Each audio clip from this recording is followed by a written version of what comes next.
bisa record biar teman-teman yang nggak hadir. Oke.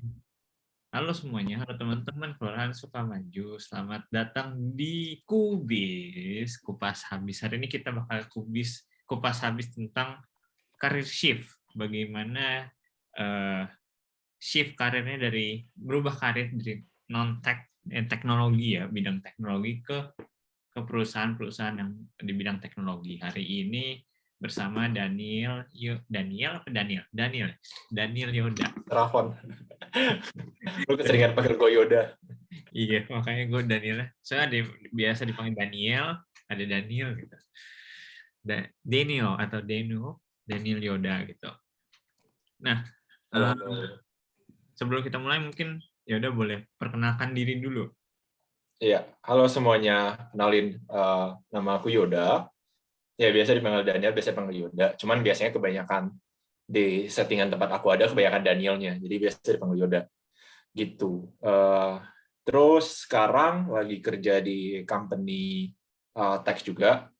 Sorry, aku di event ini nggak apa ya, Fon ya, Pak, sebut nama company. Soalnya wakili company. Jadi, sebut nama company, tapi kalau misalnya mau tahu bisa cek LinkedIn aja. Sekarang kerja di company OTA, online travel agent, dan udah sekitar ya tahun ketiga lah sekarang kerja di tech company.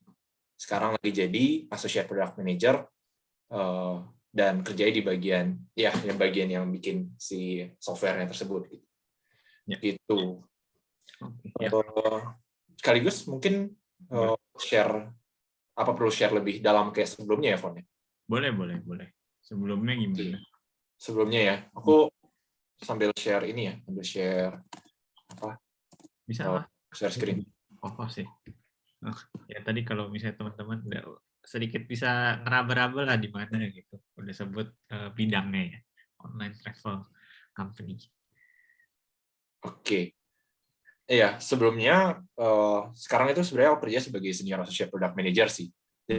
Jadi banyak bikin sebuah sistemnya gitu lah. Kayak misalnya contohnya kalau misalnya di e-commerce nih, misalnya di kayak Shopee atau Tokped, itu biasa kan ada kayak, kalau misalnya kita kan sebagai yang beli, tapi ada juga dong kayak tempat buat sellernya upload item, terus kayak nge-track kayak itemnya yang mana yang perlu di-packing, yang mana enggak, bagian supply-nya. Nah, kebanyakan aku kerja di bagian supply-nya sekarang. Tapi sebelum-sebelumnya ada pengalaman juga di organisasi di ISEC. Dulu juga pernah nulis-nulis di Medium. Dan sebelumnya itu aku aku dulu kuliah di ITB. Jadi sebagai teknik sipil. Jadi kalau yang nggak tahu teknik sipil itu yang buat bikin konstruksi kayak jalan, gedung, rumah, aspal, gitulah, gitu-gitu. Tapi habis itu akhirnya pindah haluan pergi ke tech. Dan sebelumnya aku pernah kursus juga sebagai persiapan pergi ke tech. Aku pernah kursus web development karena dulu pengen jadi programmer. Cuman kalau melihat kerjaanku sekarang ya tahulah ya berhasil atau enggak jadi programmer. Iya, kira-kira kayak gitu sih backgroundku. Jadi memang kuliahnya dulu di ya bidang teknik tapi tekniknya lebih jauh. Itu programmingnya online tuh kursusnya? Online. Jadi emang rada susah sih. Soalnya kan kalau misalnya sekarang itu banyak kayak apa ya, kayak bootcamp, coding bootcamp gitu kan, yang kayak beberapa bulan gitu. Yang ini enggak, yang ini online. Jadi kayak benar-benar self-paced, habis itu dia ngajarin satu persatu. Kalau misalnya bingung ya you're fuck gitu. Kayak benar-benar nggak tahu harus ngapain. Jadi harus cari jawaban sendiri gitu. Kalau ini gue juga baru tahu nih setelah. Iya betul. Namanya Udemy sih. Sebenarnya lumayan banyak yang murah-murah juga sih sebenarnya di Udemy.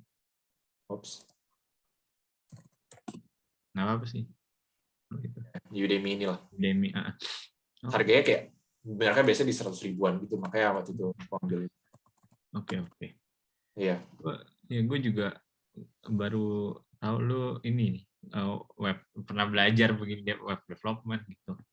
Iya, jadi kayak tau lah hal-hal receh gitu, Fon. Kayak gini, misalnya Google, terus kayak kalau misalnya mau tipu-tipu orang, ya lu bisa bikin kayak apa ya, Daniel search gitu. Search for Daniel. Terus orang bakal kira kayak, wih, screenshot aja, Fon. Tinggal kayak, wih, di-hack atau apa gitu. Padahal enggak, kayak udah dicoba ngubah. kayak Photoshop nggak beda jauh lah. Iya. Jadi kayak tahu beberapa hal-hal ampas gitu. Kalau Photoshop ngerubah depannya, ini rubah dalamnya ya. Iya. Nah, Sebenarnya depannya, tapi langsung live gitu di tempatnya. Iya. oh iya, depan juga sih, tapi cuman Ya. ya Ya lokal. you know lah. Iya. Oke. Hacker. Udah jadi hacker. Hacker. Nah, makanya gue lihat lu background civil engineering, terus belajar web development, terus tadi sebelum di perusahaan yang sekarang ada beberapa hal lain gitu ya. Jadi lu emang suka explore gitu kali ya? Apa gimana? Iya, soalnya dulu apa ya? Lebih ke dulu itu kalau misalnya gue lagi buka kayak apa ya? Misalnya di HP lah, di Android gitu. Android kan customization lumayan enak kan. Kayak kalau misalnya kita mau ganti-ganti customize, ganti tim, ganti apa, itu lumayan enak. Dan gue emang suka otak-atik kayak customization di HP, dan juga habis itu nyambung ke Play Store sih, phone. Play Store, install app, terus ngelihat kayak, oh ini app ini bisa apa ya, dia bisa ngapain, otak-atik. Terus jadinya memang kayak demen di bagian ini sih, kayak secara software, secara tech itu kan bisa berkembang cepat banget kan. Dulu pernah ada buzzword, kalau sekarang kan buzzword kayak crypto, NFT. Dulu buzzwordnya itu Internet of Things, IoT. Jadi semuanya itu dikontrol via internet, kayak self-driving cars atau apa. Kan visinya keren ya? Iya. Gara-gara kayak hal kayak gini, gue jadi kayak, oh, kayaknya seru ya kalau misalnya bisa masuk tech. Tapi ada kesempatannya nggak ya? Jadi nyoba si web development itu buat mulai gitu kayak. Jadi programmer kali, gara-gara kayak mungkin gue lebih kayak bagian bikin barangnya gitu. Gitu. Explore-nya makanya jadi ambil kursus ini nih, yang Udemy. Udemy. Iya.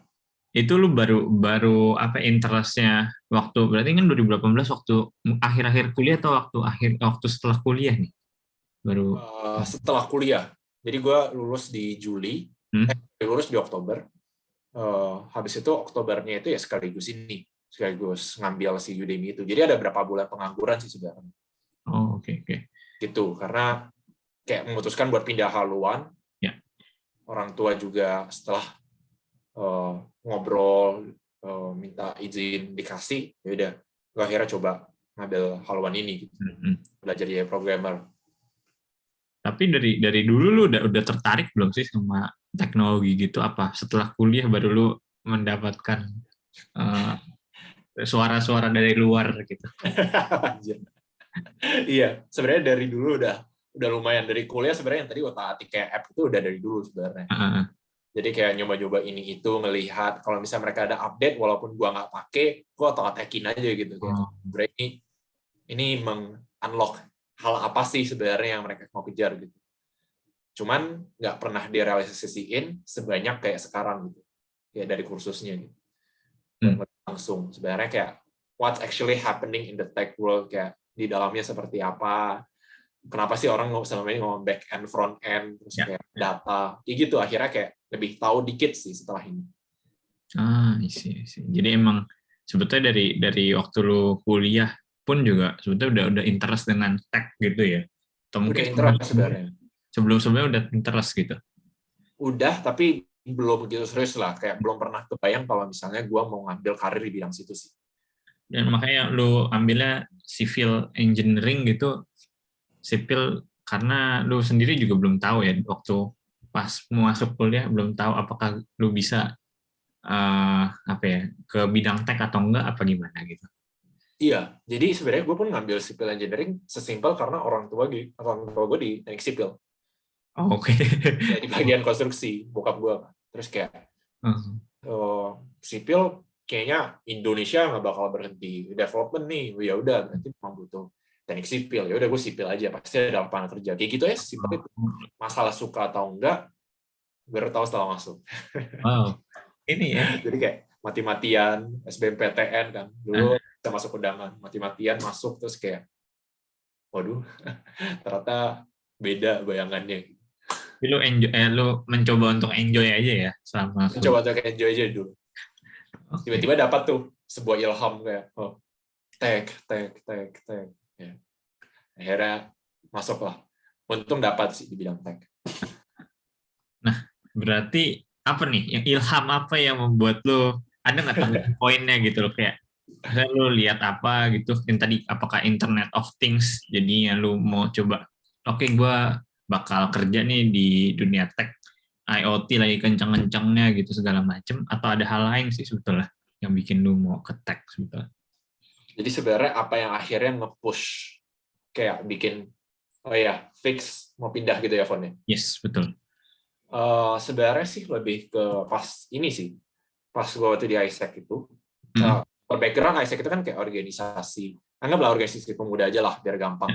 Kayak kita ada project-project, volunteer ini itu. Terus gue jadi ketuanya. Pas jadi ketuanya, kayak ditanya tuh sebenarnya kayak pas lagi seleksi gitu ditanya sebenarnya kayak plan lu ke depan dan 5 tahun 10 tahun biasanya mau jadi apa. Terus setelah gue pikir-pikir, gue selama ini memang selalu memikir tentang tech, tapi gue nggak pernah berpikir apakah sebenarnya ini bisa jadi sebuah karir buat gue. Kayak gue suka otak-atik, kenapa gue nggak otak-atik pas lagi kerja gitu. Sama make sense kayak ya udah gue coba aja dulu, kalau misalnya nanti pun misalnya setelah coba gagal, at least gue masih punya gue masih punya umur buat dibuang lah gitu. Oke. Jadi ya udah gue coba aja dulu, kalau misalnya nggak bisa ya udah gue nanti masuk sipil gitu. At least mau coba dulu.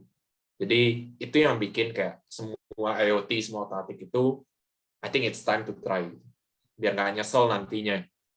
Gitu sih. Jadi kan baru lulus kuliah ya. Kalau tadi buat konteks ISEC kan benar baca. Betul. Nah, ini apa komunitas kah apa lu kerja juga apa gimana sih ini? Agak sulit ya. Jadi ini dia itu kayak organisasi internasional gitu. Jadi ada banyak cabangnya di mana-mana. Ya mostly mahasiswa gitu atau yang kayak baru lulus.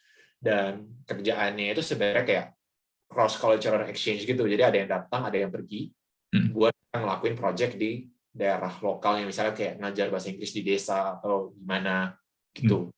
Dan secara dalam organisasi itu kayak bisnis. Jadi somehow kalau misalnya lu semakin kayak aktif di organisasi, lo harus mikir kayak cara roadmap-nya bisnisnya seperti apa, long term-nya seperti apa, kayak gitu. Jadi gue dipaksa berpikir kayak lebih gede daripada gue nyamannya berpikir gitu loh. Macam student ambassador gitu nggak sih sebetulnya? Bisa jadi. Oke. Bisa jadi. Oh jadi ini di ISEC ini waktu lu masih kuliah pun lu lagi beraktif di organisasi ini ya, jadi lu bisa nemuin mau jadi di tech atau enggak gitu. Iya, sebenarnya nggak ada hubungannya sama tech sama sekali sih si ISEC ini. Cuman kayak karena memang gue ada ketertarikannya dan di-trigger dari pertanyaan-pertanyaan di situ, ya udah why not? Gue spend setahun lah, mungkin coba dulu, siapa tahu ada yang menerima gue gitu. Dan langsung ke company lu sekarang? Sebenarnya sih, gue habis coba ambil kursus ini, jadi mungkin kayak buat teman-teman kalau misalnya ada yang mau coba kursus programming, mungkin bisa dicoba yang kayak gini. Ini tuh susah banget karena kita harus belajar sendiri. Kalau misalnya ada teman belajar masih lebih enak, jadi ada yang kayak saling nge-push kan, kayak lu udah di chapter mana gitu. Tapi gue nggak ada, gue belajar sendiri, stuck sendiri. Terus pas gue apply kerja sebagai programmer, karena gue masih mau jadi orang yang coding, apply puluhan gitu, nggak ada yang nerima gue. Karena mungkin ya kuliah gue juga teknik sipil, lu cuma kursus program siapa gitu. Mungkin kalau dari bootcamp lebih bagus sih sebenarnya. Kayak sekarang itu ada banyak kayak Hacktivate, Apple, yang lagi lumayan naik, Apple Academy, kalau nggak salah. Apple Development Academy. Itu yang lagi lumayan naik. Terus akhirnya gue nyerah, gue apply ke beberapa kerjaan di tech buat last try. Jadi kayak business analis, product analis. Terus akhirnya gue apply dari total mungkin sekitar 80 gitu. Cuma satu yang manggil gue interview, habis gue diterima di company yang sekarang tempat gue ini. Pindah anyway. Setelah gue diterima, ternyata ada satu lagi yang kayak nawarin interview, cuman yang ini udah paling oke lah. Akhirnya juga oke. Ya udah, akhirnya gue dari sejak pertama kali memutuskan buat pindah karir, gue masih di company ini sampai sekarang sebagai product manager. Oke, langsung ya ke product manager. Oh, trainee. Product manager trainee. Berarti lu belajar lagi dong? Gitu ya? Iya, dari awal. Karena ya apa ya, sebenarnya di tech company itu mereka banyak orang dari berbagai bidang sih sebenarnya. Jadi, di company yang mungkin culture-nya lebih oke, mereka bakal ngasih lu ada buffer time buat belajar dulu sih. Kayak sebelumnya tim gue baru-baru ini tim gue nerima orang dari teknik sipil juga. Sebelumnya bahkan dari teknik perminyakan, pernah ada dari Ilkom, ilmu komunikasi. Mereka itu memang kayak dikasih buffer buat belajar dulu sebenarnya. Nggak wajib kayak langsung day one lu expect langsung perform ngasih ya, oh gue generate banyak duit gitu. Nggak kayak gitu kok.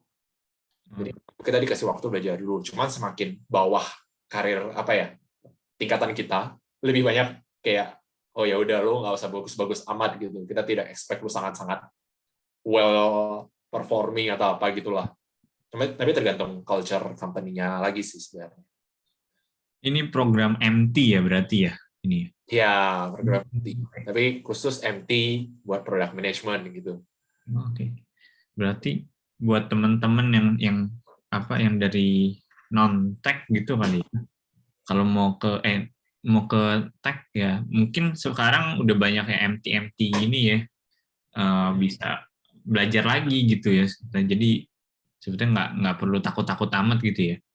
Iya, walaupun kayaknya MT lagi dikit sih, Fon. Oh, oke. MT kayaknya lagi dikit. Yang lagi lumayan oke itu sebenarnya buat kayak entry level langsung aja, bukan MT gitu.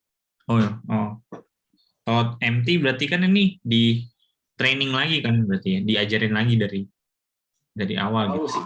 Di tempat gue nggak terlalu di kayak benar-benar apa ya, nggak kayak kursus lah. Oke. Kayak lu magang tapi lama gitu. Hmm. Gitu. Jadi sebenarnya memang kayak mereka ngasih lebih. Lu ada kartu gue bego bantu gue ya gitu. Lu ada kartu gitu. Oh, Gitu. jadi mereka ekspektasinya juga itu ya. Ya, lebih kecil gitu. Oke. Nah, karena lu nggak pernah kerja sebelumnya di luar tech ini ya, cuman lebih dari ini ya, dari kuliah ya. Betul. Jadi nggak bisa bandingin sih. Tapi jadi gue gimana? Sebenarnya gue paling kayak deciding momennya juga buat gue. Gue kan tadi kayak memutuskan buat tidak mau masuk ke tech. Tapi gue juga ada deciding factor di mana gue memutuskan tidak mau di sipil gitu. Jadi ada push and pull. Oh. Nah, push factor gue pas gue lagi magang di proyek sipil itu yang ini. Oh, oke. Oh, jadi lu pernah jadi ya sipil ya? Gue pernah magang di proyek konstruksi hotel. Gimana tuh? Itu secara culture gue memang kayak merasa gue kayaknya sangat tidak cocok di dunia ini gitu. Karena ini dunianya yang kayak benar-benar benar-benar keras, benar-benar kayak zaman dulu lah mungkin gue. Jadi kayak semua caranya sangat tradisional dan gue merasa kayak wah kok kayaknya gue sepertinya sangat sempit lah ruang geraknya di sini. Mungkin mental gue aja sih bisa jadi. Tapi gue kayak udah gue tidak mau sipil. Kalau masih bisa memilih gue mau coba yang lain dulu. Kalau nggak diterima dimanapun ya udah gue nanti balik ke situ. Oh, jadi lumayan faktornya lumayan banyak untuk kayak udah gue emang mau coba tech gitu ya. Betul, gue pernah coba profesional kerja di dunia sipil dan ya kayak terima kasih pengalaman itu gue jadi tahu gue tidak bakal tahan lama, gue bakal jadi sangat low performing mungkin di sipil. Ya. Oke, kalau gitu ada struggle-nya nggak sih? Lu misalnya switch-nya itu atau justru malah lu lebih struggle di sipil? Gue malah lebih struggle di sipil karena dunia yang kayak sangat-sangat tradisional lah, kayak lo bukan dunia yang sangat tradisional sih, karena dia kan sipil itu kan dunia lama ya. Dari zaman mungkin kayak masih awal-awal human society gitu, sipil udah ada gitu. Banyak masalah yang sudah terjawab dan lu ikuti SOP kita gitu. Palingan ada beberapa yang lebih advance-nya aja. Kalau di tech itu masalahnya agak beda. Masalahnya ini dunia yang benar-benar baru. Jadi nggak ada cara persis buat ngejawab, nggak ada cara pasti buat menjawab suatu masalah. Jadi lu kayak feel free lu bawa cara lu menyelesaikan masalah tersebut. Gimana ya? Lu bingung, kayak teman gue minggu lalu baru nanya, Yot, lu ada ini nggak ada guideline atau framework buat problem solving di industri kita gitu. Gue jawabnya nggak ada. Nah ini based on masing-masing case bisa beda banget gitu. Oh, ya. Kayak case dari kayak misalnya partner kita tidak puas dengan pelayanan kita dengan ada bug di softwarenya gitu, itu beda total. Jadi sebenarnya kayak tergantung gimana kayak lu punya pengalaman, lu dapat framework dari mentor lu, ini itu kayak people are still trying to figure out gitu. Cuman beberapa hal basic ya udah mulai terbentuk walaupun itu belum tersebar rata juga. Jadi all in all ilmunya masih sangat-sangat baru sih, sangat-sangat baru. Lu feel free buat lu bawa framework ini asalkan bekerja, ya udah orang senang. Ambiguitas dunia yang sangat ngawang di tech itu yang bikin kayak kadang lu nggak tahu sebenarnya lu lagi melakukan hal yang benar atau enggak gitu. Dan it's okay gitu ya. Syndrome gitu lah. Ya, benar nggak sih gue ngelakuin ini gitu. Orang sebenarnya puas dengan apa yang gue lakukan itu nggak tahu. Ya kebawa mimpi lah stresnya gitu. Tapi lu oke fine aja ya, oke aja dengan itu. Trying to look fine. Karena tech itu bahkan kayak sampai sekarang gue juga masih banyak nggak ngerti. Apalagi buat orang awam gitu kayak misalnya lu baru masuk, lu tiba-tiba kayak dibilang kayak back end, front end, API, release schedule. Kayak gue cuma lempar jargon aja nih sekarang kayak sprint, scrum, planning, kayak roadmap kayak. Itu bakal sangat-sangat melelahkan sih. Di awal-awal itu learning curve-nya bisa dibilang beda-beda masing-masing role. Tapi mungkin buat orang yang sangat terlibat di product management atau kayak product marketing, pokoknya depannya produk itu bakal sangat, lu bakal dilempar sama banyak jargon dan bisa jadi melelahkan di pertama gitu. Kalau lu nggak ada bantuan ya. Iya. Gue juga kayak kadang ngobrol sama teman-teman gue yang orang produk gitu ya. Kayak dia melempar jargon-jargon, wah apaan nih? Kayak apa, Fon? Satu jargon yang bikin lo bingung deh. Paling baru. Apa ya? Gue kaget juga nih pikir apa ya. Oh, gue nih yang istilah yang gue baru tahu, business as usual. Business as usual, ya. Atau lebih anak startupnya itu ngomongnya hygiene. Hygiene. Iya. Oh, itu kayak basicnya, kayak regularnya gitu. Business as usual. Dan bau apaan bau? Iya, bau. Business as usual, BAU. BAU. Oh, itu aja. Gila, gue suka bingung nih kalau ngomong sama teman-teman gue. Iya. Banyak jargon, banyak. Itu. It takes quite a while. Kadang-kadang kayak apa ya? Yang overall sih sebenarnya kayak memang gara-gara kayak buat masuknya itu lu butuh benar-benar teguh ya buat menjalani prosesnya, karena tergantung culture, ada juga orang yang sangat bantu lu di proses yang susah itu. But I think it's worth it, karena ujung-ujungnya ini suatu industri yang memang growing-nya banget, dan flexibility-nya juga oke kan. Kayak misalnya, kayak gue sekarang, gue di travel nih, di online travel agent. Kalau misalnya gue besok kayak menemukan sebuah passion, sebuah calling, kayak gue mau kerja di medical tech lah, yang kayak online medicine atau apa gitu. Skill dari PM itu sebenarnya transferable. Kayak gue bisa pindah, yang dicari kayak problem solving lu gimana, communication gimana, gue bisa pindah ke situ. Bahkan di industri yang benar-benar baru misalnya. Atau pindah ke crypto misalnya. Ada Web3 kan sekarang jargonnya kan. NFT atau apa. Bisa gitu. Worth it sih sebenarnya. Asalkan ya memang cocok aja sebenarnya sama apa yang kita mau cari. Ya. Gue mau balik lagi ke tadi. Lo dihujani dengan jargon-jargon itu, berapa lama gitu lo bisa adaptasi? Berapa kali juga lo ngeluarin kartu bego lo itu? Sebentar ya, gue sambil ngetas dulu. Oke. Jadi ini sih yang gue, mungkin teman-teman di sini juga, ya apalagi yang ini ya, apalagi yang beda dari non-tech ke tech yang mau coba gitu. Berapa lama sih sebetulnya yang diperluin gitu untuk adaptasi gitu?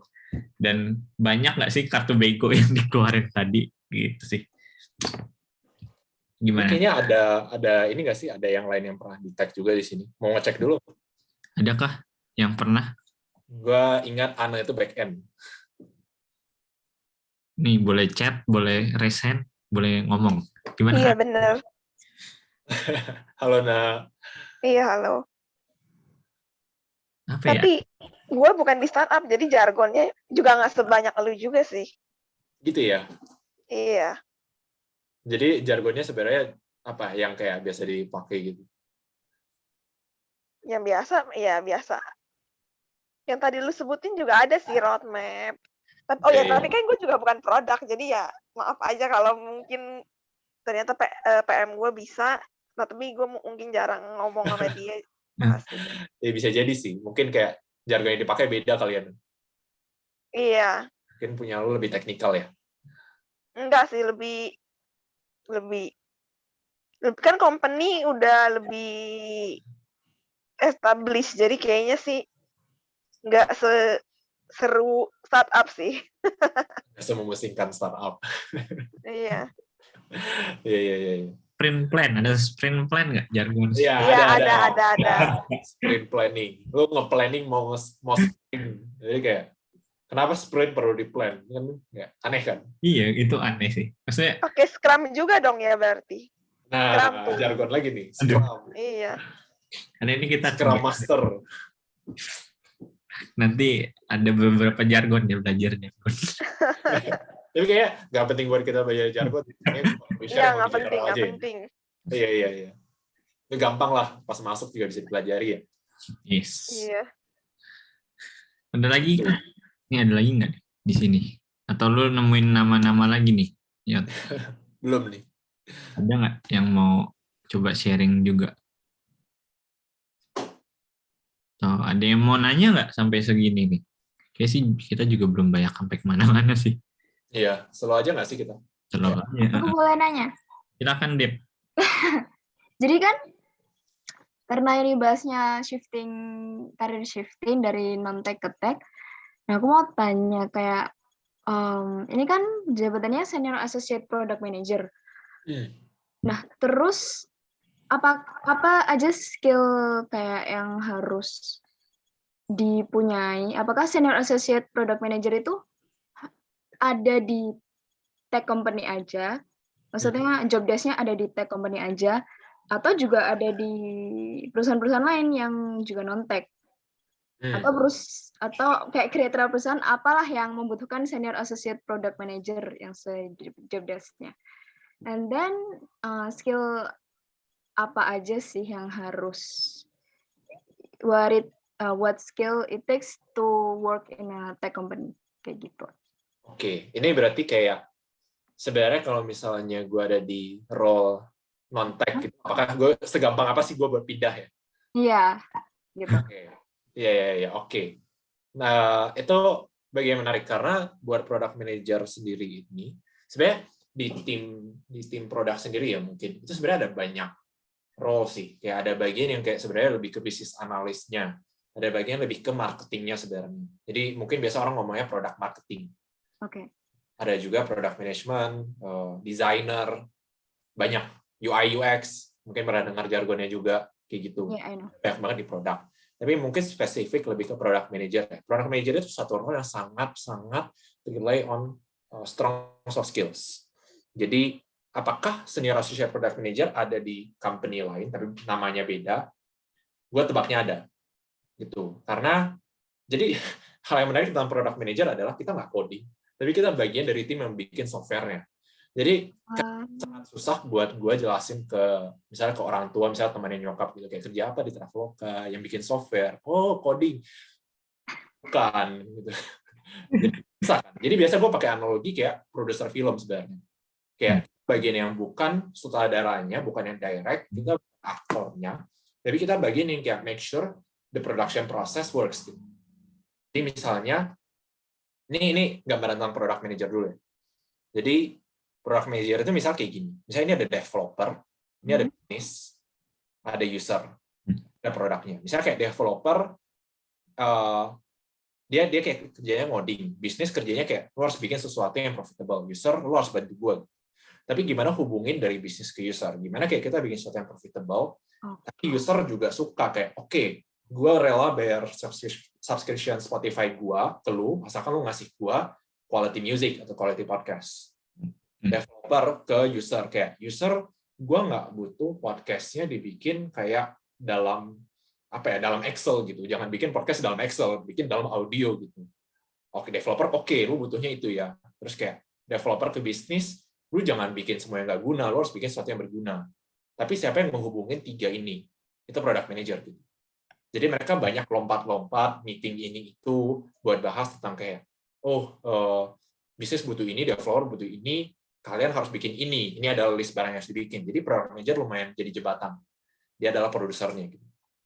Nah, moral seperti itu. Misalnya contoh Discord mau bikin kayak, misalnya Discord sebelumnya itu nggak ada voice channel misalnya, product manager disuruh bikin voice channel. Voice channel seperti apa sih yang secara bisnis itu profitable, secara user itu menyenangkan buat dipakai, tidak nge-lag, nggak ada limit orang yang join, suara nggak putus-putus, dan developer apa sih yang penting dibikin? Apakah voice channel harus ada ini, harus ada itu? Product manager yang nentuin. Gitu. Product manager yang cari tahu apa sih bentuknya, gambarannya. Oke, jadi product manager bekerja sama developers gitu ya?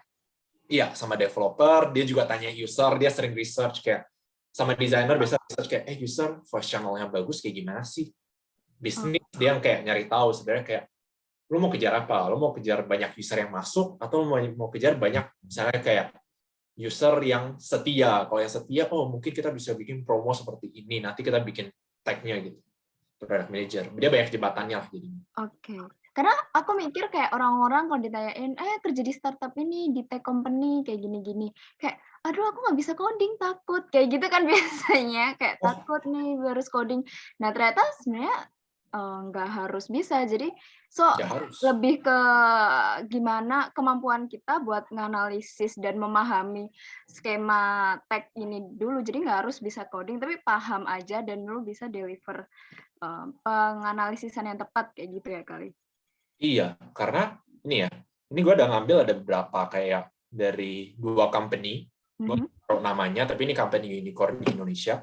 Kalau misalnya kita lihat sebenarnya engineering itu ya beberapa bagian aja kayak engineering, IT, sisanya itu nggak ada yang coding, operation, sales, marketing, di customer success, accounting, finance ya. Lanjutin lah. Juga jurusannya juga nggak banyak coding. Business administration, accounting nggak ada codingnya sama sekali. Gitu. Mungkin ada lah buat bantu accounting misalnya. Tourism. Oke, jadi kesimpulannya nggak usah harus jadi IT engineering to work in a tech company. Exactly, 100% correct.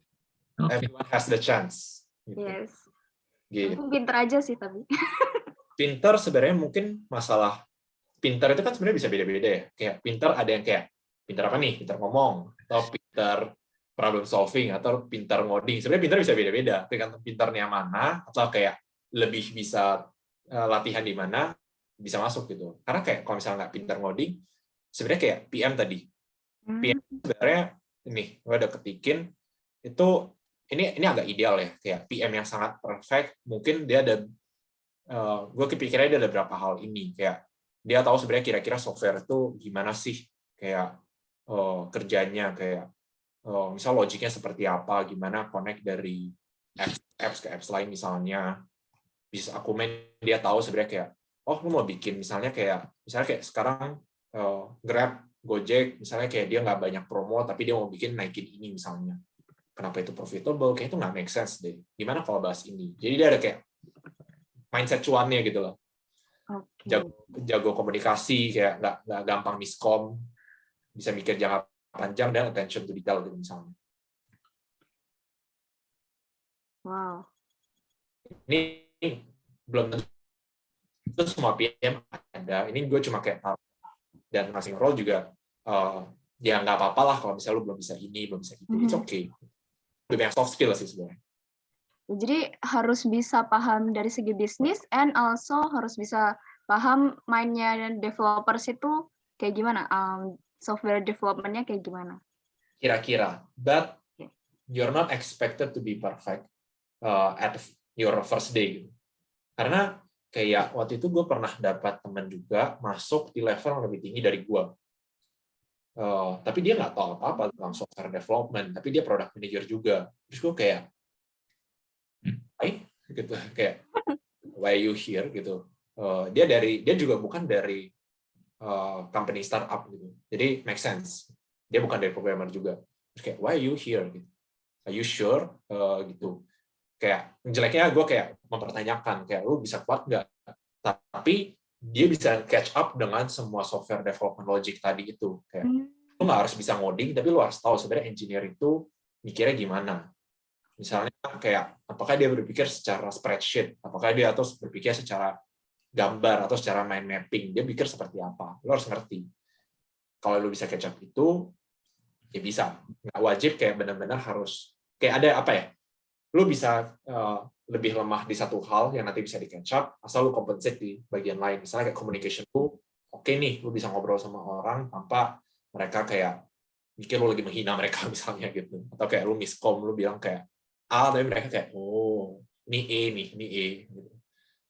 Jadi nggak harus kayak benar-benar lu tahu semuanya gitu. Soft skill-nya kuat dan lu bisa belajar, itu udah cukup menurut gue ya. Secara to oversimplify, I think that is a very good start. Oke. Aku boleh tanya lagi nggak, Kak Dev? Ya. Boleh tanya nggak? Berarti, oke, aku paham nih apa aja kemampuan yang harus dipunyai to work in a tech company. Bukan coding, tapi yang bukan coding ya, nggak especially coding.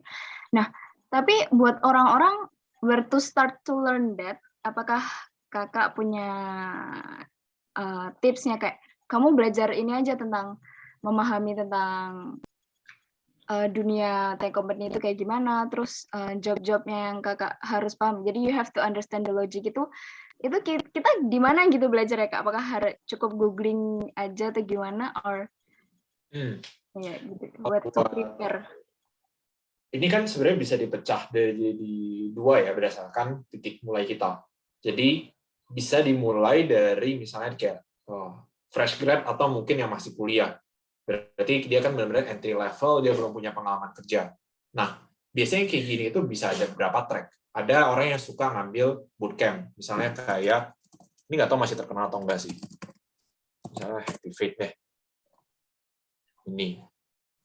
Atau waktu itu sempat kayak pernah rame di podcast 30 Days of Lunch apa ya? Purwadika kalau nggak salah. Ada juga, waktu itu pernah kalau misalnya gue nggak diterima di company manapun, gue mau ambil bootcamp ini, algoritma, data science. Ini bisa ambil dari sini. Atau bisa juga, apakah ada buku-buku kadang-kadang kayak not really recommended, karena ini banyak hal yang kayak butuh lo jadi semakin natural yang ngerjain sesuatu. Jadi butuh kayak nyobain. Jadi antara bootcamp atau mungkin ikut project-project kayaknya less likely sih. Bootcamp is one of my recommendations kalau mau, cuman memang agak mahal. Atau kalau misalnya mau masuk ke tech company via udah at least mungkin kerja setahun, 2 tahun, itu sebenarnya gue udah bikin kayak semacam artikelnya di sini. Di Medium ya? Career to Product Management. Kenapa, Fon? Di Medium. Di Medium, betul. Oh, di copy aja. Sip. Nah, iya. Ini memang sih kayak secara career track kan gue sebenarnya kayak lu cuma magang di sipil berapa bulan, terus lu bisa pindah ke tech company, apakah bisa dibilang gue pindah karir ke product management? It's kinda grayish gitu, abu-abu. Tapi gue pernah pakai prinsip ini buat teman gue yang pernah kerja setahun 2 tahun dari perhotelan, industri perhotelan, terus dia sekarang masuk ke jadi product manager di finance company, finance startup. Jadi kayaknya prinsip ini bisa dipakai gitu. Basically kayak yang penting lu ngerti product manager ngapain yang dari kita bahas. Mastiin lu apply ke entry level role. Terus ya udah tinggal hone on your interview skills aja. Karena interview skills yang baik, communication yang baik bakal ngasih tahu kayak lu pengalamannya ternyata bisa nih kalau misalnya lu ternyata kelihatan lumayan kayak suka belajar dan ini itu. Interview skills is really important for product management. Jadi all in all, lu bisa lihat artikel ini, tapi kalau misalnya mau ngambil benar-benar inti gampangnya, sebagai fresh grade bisa coba aja ngambil intern atau ngambil bootcamp, dua itu yang gue sangat rekomen. Atau kalau misalnya lu mau masuk kayaknya susah nih masuk ke intern atau bootcamp gitu, kayaknya itu bukan, gue nggak bisa lakukan itu, nggak apa-apa, bisa ambil karir di suatu hal lain non-tech, nanti 1-2 tahun bisa coba apply lagi. Karena biasa tech company ini rahasia yang gue temukan setelah ngobrol sama banyak orang, rahasia terbuka sih sebenarnya. Biasa orang tech aja yang tahu. Biasanya orang-orang kerja kan biasa ada THR, habis lebaran dikasih THR. Biasanya orang-orang habis THR cabut. Jadi tech company itu kayak dia siap-siap, kayak kalau misalnya ada orang yang cabut, dia udah buka hiring, dan juga dia juga siap-siap kalau misalnya ada yang mau masuk ke dia bisa terima juga. Jadi kita namanya bursa transfer tech company. Habis lebaran itu biasanya paling menarik, paling benar-benar cepat pindah-pindahnya. Jadi maksud gue adalah kerja aja dulu tempat lain, nanti pas habis lebaran atau pas lagi dekat-dekat lebaran bisa mulai interview. Karena biasanya di situ terjadi bursa transfer dari tim lain ke tim lain. Gitu. Oke. Berarti sekarang tepat nih buat belajar, nanti April kan udah bisa interview nih. Ya, tapi pastinya walaupun interviewnya bagus, lu juga dicek berdasarkan kayak pengalaman lu oke atau enggak. Bisa dari referensinya aja. Skill-skill apa, atau mungkin bisa baca dari buku lain juga atau referensi lain. Skill apa sih yang sebenarnya gue perlu mungkin latih mulai sekarang kalau misalnya gue masuk ke product management area. Karena sebenarnya kerja sebagai product management itu asik banget, lu bisa ngebikin sesuatu walaupun lu nggak coding. Dan hal yang kita bikin pun sangat valuable. Gitu. Kalau misalnya product management-nya ampas, dampaknya gede juga. Mungkin sama level, kurang lebih sama levelnya dengan kalau misalnya programmernya ampas, product manager ampas, ya sama-sama lah dampaknya gitu, sama-sama dibutuhkan. Gitu. Komunikasinya harus oke juga ya berarti. Komunikasi harus oke. Komunikasi susah sih, maksudnya kayak oke seperti apa. Tapi at least cukup buat lo bisa kayak diskusi sama orang, kayak kalau misalnya lo ditanya kayak, ini kita ada masalah misalnya kayak pipa bocor, harus ngapain? Biasa orang yang udah mulai terlatih di product management nggak bakal kayak, oh ya udah tambal aja. Biasanya orang bakal kayak product management yang pengalaman bakal bilang kayak, oh bocornya di mana? Kenapa bisa bocor? Bocornya mulai kapan? Jadi kayak komunikasi yang kayak mencari tahu dulu sebenarnya ada apa di situ. Oke, kalau gitu kita butuh ini, gue bakal datangin tukang, timeline-nya seperti ini, nanti gue ngasih tahu ke pemilik rumahnya, biar dia nggak khawatir. Yang tukangnya silakan ngerjain, gue pastiin tukang itu datang. Oke. Jadi pemilik rumahnya kayak, oh oke, pipa gue bakal beres di tanggal 10 Maret. Oke. Bisa ada telat, product manajemen datang bilang, oh ini telat karena ternyata bocornya lebih banyak. Gitu. Tapi kita udah nemuin caranya, kita udah datangin tukang biar beresnya delay cuma 1 Maret, ya 11 Maret misalnya. Jadi ada komunikasi yang dimainin di situ sebenarnya. Gitu. Susah sih, tricky sih. Komunikasi yang baik seperti apa sih? Gue sampai sekarang juga masih mencari tahu. Oke, thank you Kak Daniel jawabannya. Sangat-sangat membuka apa ya? Puas banget. Yang tadi ya bertanya-tanya gitu. Iya, nggak masalah. Karena memang di kita bahkan di area kerja gue itu skill bertanya itu kadang lebih valuable ya karena skill menjawab. Gitu. Gue nggak berencana memberi quote sih, tapi I learned the hard way gitu. Di kayak misalnya ini, lihat di career track gue itu pertama sama kedua nih di associate product manager sama product management trainee. Gue lumayan sering jump to solution, gue lumayan sering kayak atau bahkan kayak ragu-ragu, nggak tahu kayak gue harus ambil solusi apa ya, padahal gue nggak di-expect buat ngasih solusi dulu. Gue di-expect buat mencari tahu, buka dulu, breakdown masalahnya ada apa aja, tapi gue belum fasih lah melakukan itu. Jadi 2 tahun pertama karir gue lumayan banyak imposter syndrome, kayak I don't think I'm doing this. I think I don't deserve this role. Should I resign because I don't think people will need me anyway. Banyak kayak mempertanyakan diri sendiri sih sebenarnya. Tapi memang product image seperti itu. Kayak tahun pertama, tahun kedua, tahun ketiga, tahun keempat, ya. Sama juga ya.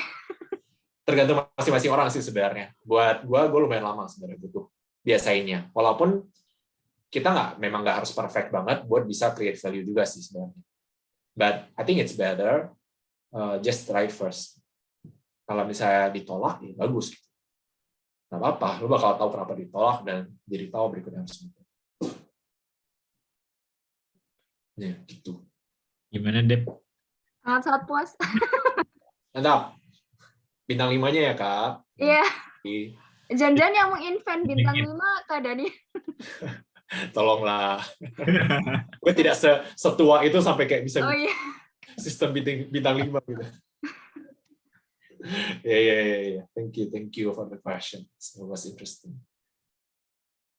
Ini ada Maria Eka Carini yang open mic. Mau nanya juga kah? Halo. Oh. Tiba-tiba di mute. Oke. Saya nanya. Ya nggak apa-apa. Mungkin kepencet. Oke. Debbie, ada pertanyaan lagi, Deb? Ada sih, tapi ini nih ada yang di chat Kak Jonathan. Oh iya. Ini bukan Bang Jon. Nggak tahu. Gimana? Bagaimana Itu kalau Bang Jon bukan? Gue khawatir. ini ya pura-pura nanya. Bagaimana kalau di usia yang sudah di ujung 20-an atau di awal 30-an? Ada. Gue takut banget nih, Fon. Ya, gue tahu. Ada 2 faktor sih. Satu, gue takut kayak, waduh, Bang Jon, gue bisa salah ngomong nggak ya gitu. Walaupun kayak ya udah hajar aja kan sebenarnya. Dan kedua, lebih ke walaupun gue hajar aja, siapa gue gitu buat yang kayak buat ngasih saran kalau misalnya dia di ujung 20-an atau di awal 30-an. Cuman gue udah ketemu orang yang baru masuk produk, bukan baru masuk sih, kayak kayaknya dia lumayan apa ya, kita bisa bilang kayak kalau misalnya gue sekarang 20-an itu udah masuk product management, mungkin dia di akhir-akhir, kayak dia ada di level kayak gue misalnya, mungkin dia sempat coba-coba karir lain dulu atau gimana, gue nggak tahu. Tapi gimana caranya buat pindah, gue rasa sih mungkin nggak bakal, correct me if I'm wrong, gue juga nggak tahu gimana rasanya di umur itu. Gue sekarang baru 25 tahun, menuju 26. Jadi gue nggak tahu di terakhir-terakhir 20 seperti apa. Tapi gue rasa secara prinsip bakal tetap sama, cuman mungkin komplikasinya itu lebih, bukan komplikasi, kompleksitinya lebih kayak consideration-nya butuh masukin ke faktor apakah masih worth it buat pindah karir, atau kayak lebih worth it buat stay. Gitu sebenarnya. Secara umur, kita sebenarnya, at least di company gue, kita tidak gitu masalah kayak lu umur berapa sekarang. Kayak gue panggil bos gue itu pakai nama gitu. Kayak bos gue Hans, kayak Hans, gue lagi bingung nih gitu. Gue boleh minta bantuan nggak gitu. Kalau gue panggil dia Kak Hans atau Pak Hans, mungkin dia kayak Jod, lu kenapa hari ini gitu. Lu mau resign atau mau apa gitu. Jadi sebenarnya secara seniority startup lumayan, at least startup yang gue tahu lumayan slow sih sama umur. Asalkan kerja lu gimana aja. Kita expect lu ngerjain ini, lu bisa nggak deliver itu. Gitu secara prinsip. Dan mungkin prinsip buat pindahnya sama-sama mirip kayak gini. Bahkan mungkin even better ya menurut gue ya. Karena lu ada di level di mana lu udah ngumpulin banyak pengalaman hidup gitu. Beda sama gue mungkin waktu itu yang masih fresh grad. Jadi harusnya sih lebih banyak skill yang bisa lu tonjolkan via interview skills yang baik gitu sih menurut gue. Gitu. I hope that helps, John. Nathan M. Oh, bukan. Thank you. Bukan kok. Oh, bukan. Oke. Nih. Oke. Semoga terjawab nih. Natasha angkat tangan nih. Gimana, Nat? Oke, sebelumnya terima kasih atas kesempatannya untuk bertanya. Jadi ini sebenarnya bukan buat aku sih, tapi lebih ke pertanyaannya mewakili temanku, karena aku kan ada beberapa teman yang ada di jurusan IT. Jadi sebagai Kak Dania sebagai orang yang pernah bekerja di bekerja sebagai di bidang tech company, terus juga sekarang kan di bagian product manager, which is product manager ini nggak terlalu menggunakan coding, jadi nggak terlalu into yang teknologi gitu ya Kak. Nah, sebenarnya lebih worth it untuk specialize sebagai developer atau beralih seperti sekarang Kak Daniel ini jadi project manager. Ini mungkin lebih ke opini pribadi ya, karena memang tiap orang kan beda-beda ya jalurnya. Kalau dari Kak Daniel sendiri gimana? Terima kasih. Oke, kalau boleh tahu apakah temanmu itu lagi ada rencana buat pindah ke product management atau seperti apa ya? Mungkin mau paham konteksnya dikit. Oke. Kalau temanku sekarang ini dia memang diajak sama kakak tingkatnya buat, ya kakak tingkatnya ada sebuah startup yang isinya itu, jadi dia itu sebagai project manager situ, terus temanku ini jadi, karena dia kan full stack developer, jadi dia bisa back end, dia bisa front end, jadi sebenarnya hitungannya belum kerja, tapi kerja sambil kuliah gitu sih. Jadi dia sebenarnya mungkin masih mencari-cari jati dirinya itu sebenarnya kayak gimana gitu. Oke, jadi dia sekarang di kuliah, tapi dia diajak sama temannya buat bikin startup, tapi dia sebagai project manager. Temennya yang project manager, kakak tingkatnya. Dianya nanti bakal jadi developer. Nah, dianya kalau sekarang ini sih sebenarnya sebagai developer. Tapi kalau buat jenjang karirnya nanti, bukan jenjang karir, mungkin setelah lulus nanti dia masih bingung gitu, enaknya dia fokus jadi developer kah atau fokus mendalami buat jadi project manager, product manager. Oke. Ya, terima kasih. Mantap, thank you. Kalau misalnya mau bilang secara, mungkin langsung pakai angka dulu. Kalau misalnya secara gaji, itu secara relatif ya, mungkin gue nggak punya banyak data, tapi secara gaji product manager biasanya lebih tinggi daripada developer. Jadi kalau misalnya dia cuma mau lihat faktor gaji doang, biasanya bisa lihat ya, mungkin bisa pakai yang tadi. Walaupun banyak juga developer yang gaji lebih tinggi karena orang-orang apa ya, misalnya kayak di satu company itu satu PM dia biasanya kerja bareng sama beberapa, misalnya kayak mungkin sekitar 5-8 engineer gitu, 5-8 developer. Jadi sebenarnya kebutuhan buat developer lebih banyak. Jadi dia bisa pindah misalnya kayak dia remote working buat Spotify misalnya gitu, dan gajinya bisa lebih gede. Bisa juga seperti itu. Nah, kalau itu masalah gaji. Kalau masalah apakah cocok sama orangnya, ini mungkin perlu dicek karena developer itu lumayan technical, lumayan kayak kalau misalnya dia prefer buat dia di suatu tempat, solve problems, kadang ngobrol sama orang, tapi lebih banyak porsinya dihabiskan buat kerja, mungkin developer lebih cocok. Karena product manager, gue tunjukin kalender gue ya. Atau ada di sini.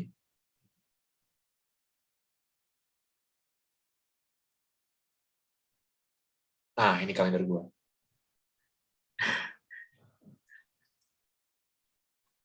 Jadi dari jam 9 sampai jam 5 itu tarik nafasnya ada di beberapa tempat doang. Ini ini ya, hampir BAU, hampir business as usual. Jadi meeting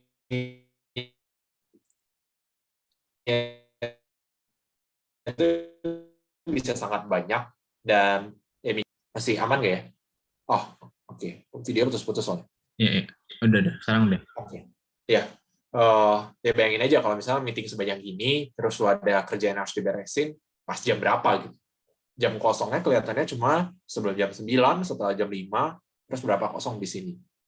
Jadi banyak tuh momen di mana kayak gue habisin, kayak pas lagi meeting gue sambil ngerjain sesuatu, terus ditanya kayak, menurut lu gimana ya? Hah? Kenapa? Gitu. Atau ya setelah jam 5, gue sambil marah-marah atau ngapain, gue masih kerjain sesuatu gara-gara gue secapek itu di meeting, tapi kayak gue pengen beresin ini sekarang. Jadi ada banyak momen di mana kayak ya, waktu gue habis buat tadi jembatanin antara developer ke bisnis ke user ke developer gitu. Jadi sebenarnya lumayan banyak habis di situ, tapi kalau misalnya lu lebih prefer kerja yang memang utilize communications, kayak business thinking seperti apa, product manager mungkin oke. Gitu. Tanggal 24 busy all day ya. 24 tadi. Busy-nya apa all day. Tuh, ya gila kan. Ini paginya soalnya lagi ada kayak semacam campaign gitu, lagi ada kayak semacam promo. Jadi kita kayak agak standby lah walaupun nggak meeting. Promo dompet. Kayak gitu juga sih, Fon.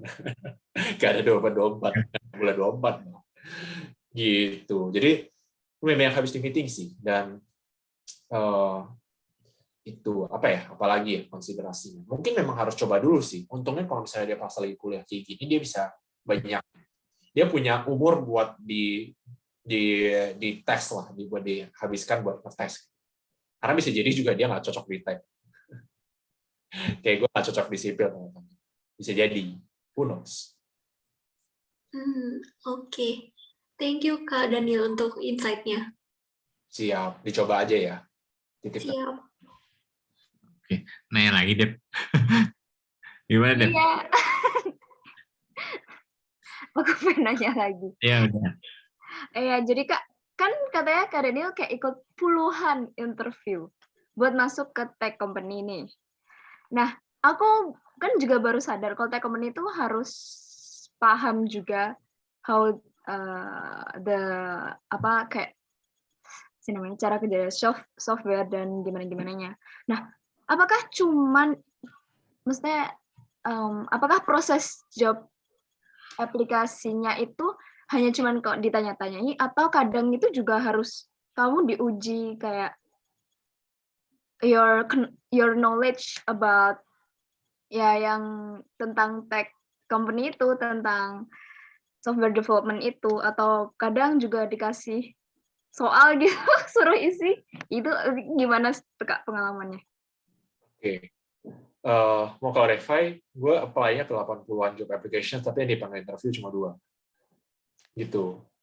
Jadi, cuma dikit sebenarnya. Tapi habis itu gue udah coba apply ke beberapa tempat sih. Pas lagi kerja, kadang gue bosan, gue apply juga ke beberapa tempat. Jadi gue bisa refer dari situ. Dan juga dari teman-teman yang gue bantu. Biasanya kita nggak ditanya kayak sampai kayak, coba tunjukkan technical, kayak what do you know about software development, nggak sampai segitunya. Cuman kita ditanya ke yang sesuatu yang lebih langsung aplikatif gitu. Misalnya kayak suatu hari lu datang ke kantor dan lu tahu software down, nggak ada user yang bisa login, mereka udah coba login terus nggak bisa. Misalnya tuh, let's say konteksnya adalah bank lah misalnya, mobile app bank misalnya, kayak user mau login nggak bisa. What do you do? Kayak, waduh, nggak ada yang bisa login. Gua minta maaf gitu, kirim Twitter, bikin giveaway gitu atau apa. Ya udah, lu nggak bakal dapat kerjaannya karena lu nggak menyelesaikan masalah. Gitu. Lu harus tahu kayak gimana sebagai product manager lu bisa, bahasa kerennya itu orchestrate the problem solving. Kayak apa yang bakal gue lakukan? Gue mungkin tanya kayak, oke, ini nggak ada yang bisa login, apakah di semua interface, di mobile app atau di websitenya juga gitu? Apakah kita ada website? Oh, website kita bisa, mobile app kita nggak bisa. Oke, ini semuanya 100%. Oke, kapan terakhir kali terjadinya? Apakah kita barusan ada ngerilis perubahan baru? Jadi kayak gue bakal diminta buat ngecek seperti ini sampai gue bisa bikin plan-nya. Karena gue butuh communicate kan. Oke, berarti nanti solusinya kita bakal sampai kayak gini. Sementara itu kita bakal bikin plan-nya nanti pas itu udah beres kita kasih tahu gimana. Dan memastikan juga ada checking kayak apakah ada data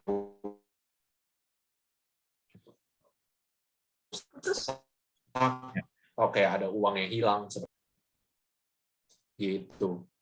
Itu salah satu pertanyaan interviewnya sih. Ada satu lagi misalnya yang paling sering itu kayak coba estimasi berapa orang yang datang ke bioskop di Jabodetabek.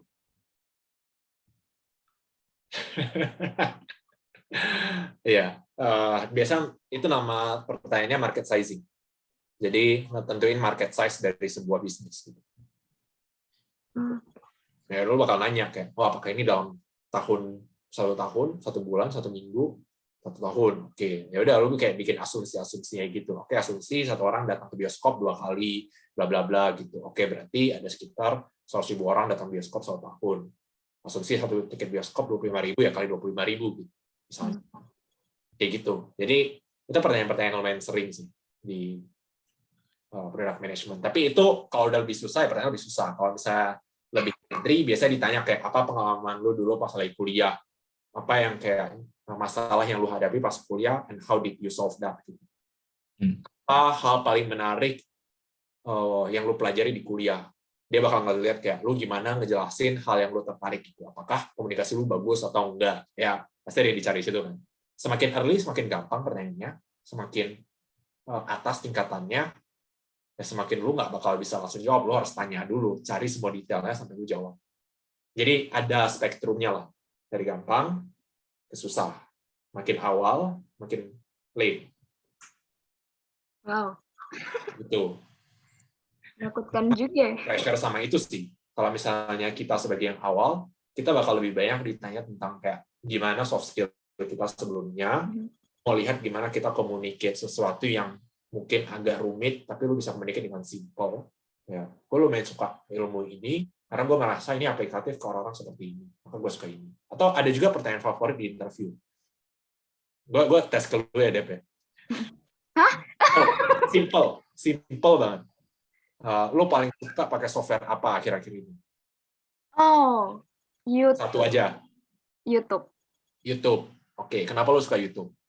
Because there are so many people yang upload kontennya di situ, dan konten-kontennya bukan yang easy to watch like TikTok ataupun Instagram cuman bentar-bentar doang, tapi kontennya panjang-panjang, but there are so many interesting and insightful, kayak gitu sih. Oke.